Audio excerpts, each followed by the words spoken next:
What's your takeaway in the Chelsea aspect, Craig? Well, it was a tough game.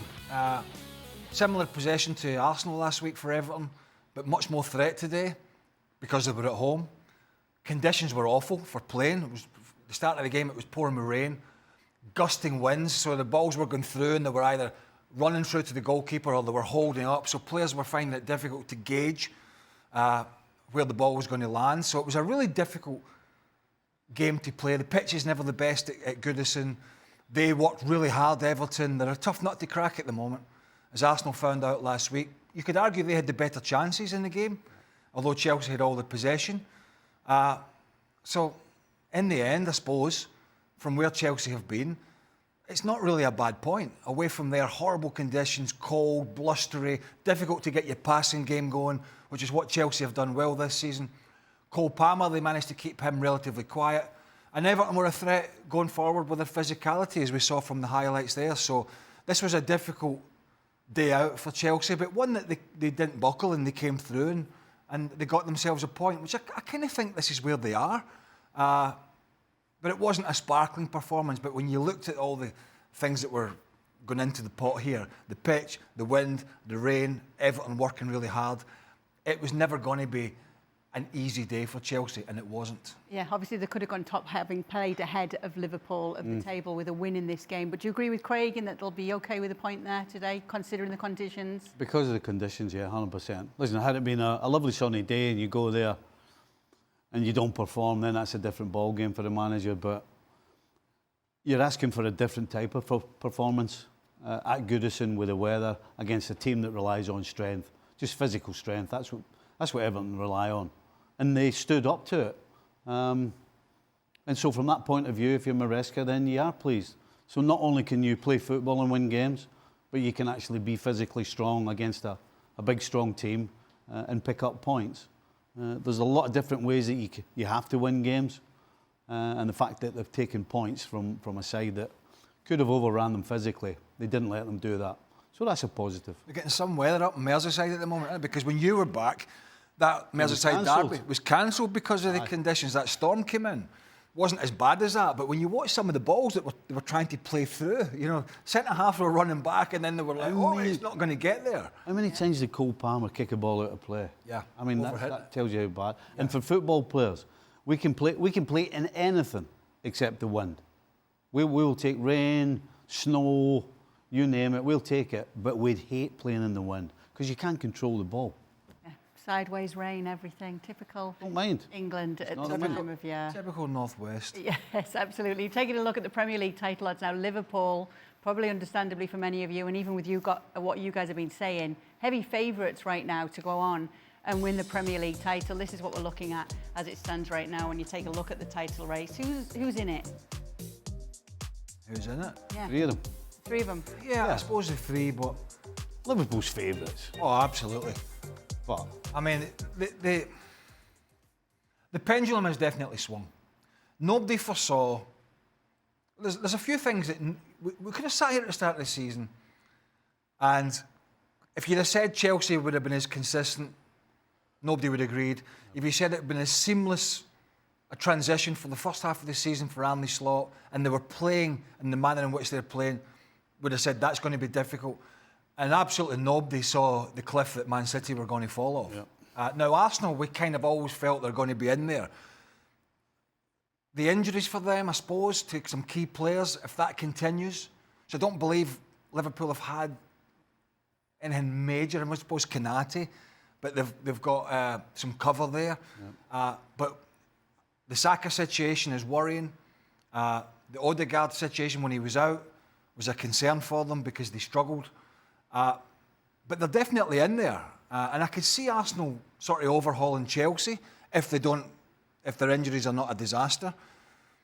But at the moment, if they played again, I know they played a few weeks ago, Liverpool and Arsenal, but if they played again, I just feel Liverpool have moved to another level since that game at the Emirates. Yeah, and Arsenal actually have not been as good. Yeah, they haven't been as good as we thought they would be. No. And you could put the finger on it and say the Odegaard thing absolutely is huge, but they just haven't been as good. And so That's why Liverpool are sitting where they are and on merit. And right now, you know, if you were to ask me where's Liverpool's problem, I couldn't point one out right now. They don't have a problem. Even a potential problem would just be injuries then. The potential problem is just injuries. You know, they're not having any problem scoring goals. They're not having any problem creating chances. They're having no problem dominating the middle of the field. They're playing some good football in the middle of the park. And defensively, yesterday's a hiccup, but it's one of those unique situations where you go to sleep because it's just too easy. So right now, you can't point a finger at any part of Liverpool's side that potentially is going to cause you a real problem. I think the only thing I saw in the first 10 or 15 minutes today this is before the game got away from Tottenham, was that, I don't know if you remember this, Kulusevski twice in the first 20 minutes spun in behind Robertson. It was very easy for him. Robertson got sucked in, Kulusevski spun in behind.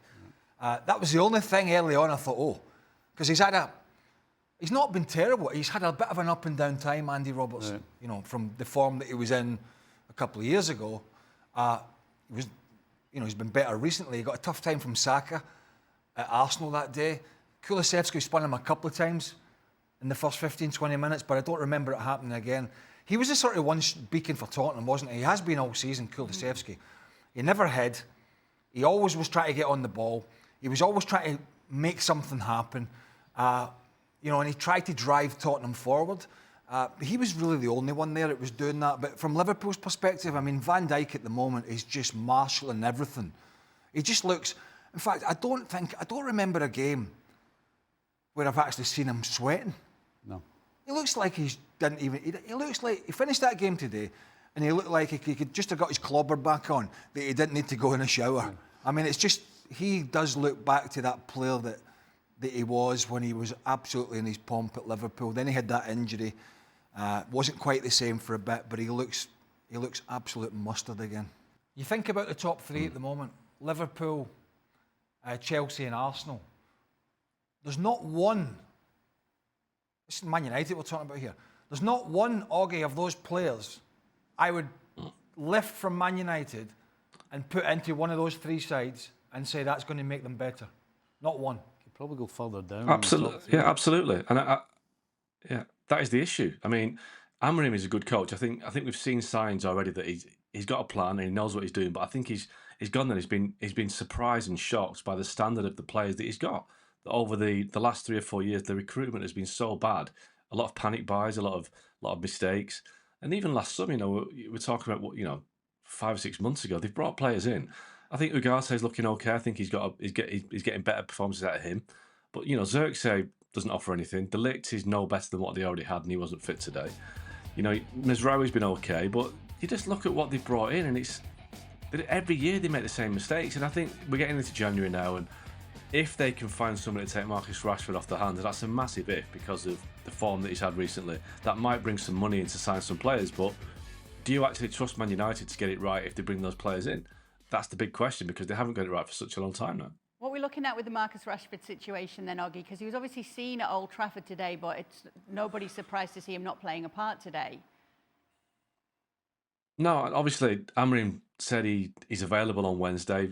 Boxing Day, whatever day of the week it is this week. He's available for the next game, but he didn't give any assurances that he'll play. Now, the situation with Rashford is that we know that Rashford wants to go, and I think United would happily let him go if they could find somebody to take him off the hands, but they're going to struggle. There's nobody out there right now that wants to take Marcus Rashford. We had this discussion earlier the week. It could be Saudi Arabia. But if he's still there, he has to find a way to get him back into the team, because despite all of Marcus Rashford's faults, and there are many, he's still a player that can deliver in a big game. He has got a track record over the years of scoring in big games, getting big goals for Man United. He's got to somehow find a way to get Marcus Rashford back to the player that is scoring goals. Now, we saw his track record the last 4 or 5 years. He's not a great prolific scorer, but he is probably better than what they've got in the squad. So, at some point, I think it was very strong, Amorim, after the derby. Having dropped in for the derby and won that game, he looked fantastically strong. Now he's left him out of 2 subsequent games. He's lost both. So when he brings Rashford back in now, it looks like he's doing it from a position of weakness because they've lost 2 games. It's almost like he needs Rashford back in the team now to do something for him to get him out of a hole. So he's kind of lost the kind of impetus a little bit from dropping him last week. But if you're relying on Marcus Rashford to turn the season around for you, you've got a problem because he's not going to do it. He's not going to do it on any sustained period of time. Anything to add? Can't win. Amorim can't win. If he plays him, he's lost. And if he doesn't play him, he's lost as well. He can't win. Not with Rashford and not with his squad. I wonder if he's looking at it, Amorim, going, What do you do? as Augie says, he's probably shocked by the standard. He knew it was bad. It was a big job. He's talked about that, but I wonder if he thinks, shouldn't have jumped at this one. Do you, You look at that team, and it's got. I mean, how many changes are they going to have to make to get back in amongst it? I mean, it's incredible, almost like a full squad, and that takes a long time to do because they've made so many mistakes. Today I was watching. Go on, Augie. I was watching them today, and it struck me for the first time. Look, when Hoyland came on, and Hoyland and Garnacho, they are so young. They're so young and naive in key positions, and it's been a problem for a while now. That United have not really staken their money on a proper mid-20s, 25, 26-year-old striker or midfielder. They've either gone for veterans like Casemiro, Varane, who've not turned out well, or they've gone the lower end of the market, buying potential. And I actually feel sorry for the likes of Garnacho and Hoyland. They look lost. They look like they need somebody around them to actually guide them through and make them the players they could be. But when you're relying on young players, you look at the Liverpool team at Tottenham today. They don't go for kids. They go for players that are ready to go. They go for players that can do it from day one. United can't keep doing that, and I think that's the problem right now. They've got so many players that they hope are going to be good players in 4 years' time, but they need good players now. And in 4 years' time, these players that they're relying on will be so crushed by the experience of playing this Man United team, they won't ever realise the potential. Marcus Rashford is an example of that. If 4 or 5 years ago he had better coaches than Ole Gunnar Solskjaer and his team, better players around him, he may have turned that into a player that we expected him to be, but he didn't. You risk that happening again now with this crop of players because they're going to really struggle without the support of the players around them, because the players around them are just not good enough. They're probably the bottom half of the Premier League players, and they have been for a long time. Okay. Well, I think What can you that'll say? do it. I mean, There's no plan. There's no not a plan. surprise. There's no plan. You're talking about Bournemouth earlier on. There's a plan there. You look at Man United. There's no plan. Absolutely not. It's just okay. We'll get him, or we'll get him, or I think he's all right. We'll get him. And by the way, the biggest giveaway of all time when a new manager comes in and he's not sure what to do, blame the fitness of the players. I've heard that one from Amorim the last couple of weeks. Oh, the players aren't fit enough. I mean, every single Tom, Dick and Harry uses that when they're not quite sure what's going on. They played two teams that were disorganised. One they won, one they lost. Man City, who have become disorganised. And Tottenham, they did lose at Tottenham, but they actually didn't play badly for a lot of the game. But Tottenham were chaotic. Bournemouth were the polar opposite. They're an organised side that know what they're doing.